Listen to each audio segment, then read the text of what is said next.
মাসির বাড়ি কাটানোর সময় শেষ। শনিবার ফের রথে চেপে দাদা ও বোনকে সঙ্গে নিয়ে স্বগৃহে ফিরলেন জগন্নাথ। কলকাতা থেকে জেলায় উল্টো রথকে কেন্দ্র করে উন্মাদনা ছিল চোখে পড়ার মতো। 629 বছরে মাহেশের ঐতিহ্যবাহী রথযাত্রা। উল্টো রথের দিনই জগন্নাথ দেবকে স্পর্শ করতে পারেন ভক্তরা। সকাল থেকে পুজো আর্চা ও প্রথা পালন হয় নিয়ম মতো। উল্টো রথের দিনও আঁটোসাঁটো নিরাপত্তার বন্দোবস্ত করেছিল পুলিশ প্রশাসন। আমরা বলি উগ্রতর 16 পানি মা সুভদ্রা ভুবনেশ্বরী জগন্নাথ বলদ্রত সাক্ষাৎ দক্ষিণা কালী। আজকে দক্ষিণা কালী রূপে উনি বিরাজ করবেন আমাদের রথের ওপর। উগ্র তারা হচ্ছে বলভদ্রদেব আর মা সুভদ্রা হচ্ছে ভুবনেশ্বরী। কলকাতা ইস্কনের উল্টো রথে এদিন ছিল চাঁদের হাট। প্রথা মেনে বাড়ি ফেরেন জগন্নাথ দেব।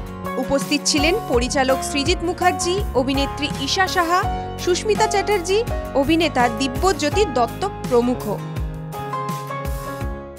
একটা ধার্মিক যোগ তা নয়, একটা সামাজিক যোগও আছে। ছোটবেলায় রথ, উল্টো রথ, পাপড় ভাজা, রথ টানা, এগুলো আমাদের ছোটবেলার পুজিয়া, তো এগুলো আমাদের ছোটবেলার অবিচ্ছেদ্য স্মৃতির অংশ। রথ টানাটা হতো, রথ টানার থেকেও ওটা বোধহয় শুধু একটা এক্সকিউজ আর কি। মজা হবে, আনন্দ হবে, সবার কাছ থেকে টাকা তোলা, গুজিয়া দেওয়া প্রসাদ হিসেবে, এবং পাপড় ভাজা, জিলিপি এগুলো খাওয়া। রথের মেমোরি এটাই স্মৃতি।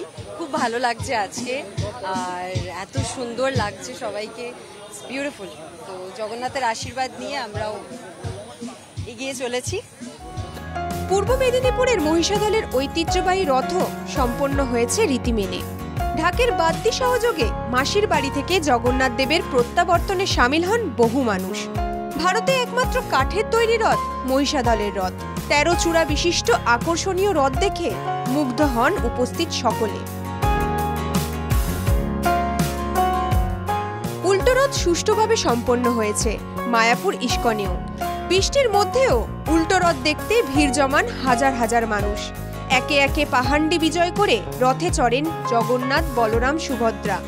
বৃষ্টিস্নাত মায়াপুরে রাস্তার ধার থেকে প্রদীপের ওম নেন ভক্তরা। হ্যাঁ, রথ দেখতে আসি, প্রতি বছরই আসি আমরা। বৃষ্টির মধ্যে দাঁড়িয়ে আছি কারণ আমরা যখন সোজা রথে আসতে পারিনি রথের দিন। কাকিনাড়ার জনপ্রিয় রথে সামিল হন বিজেপি নেতা অর্জুন সিং। 7 দিনের ছুটি কাটিয়ে ফের মন্দিরে মন্দিরে বিরাজমান হলেন প্রভু জগন্নাথ। এবার আবারও একটা বছরের অপেক্ষা, তারপর ফের রথে চড়ে পৃথিবীকে দর্শন দেবেন জগতের Nath. Bureau report, NKTV Bangla.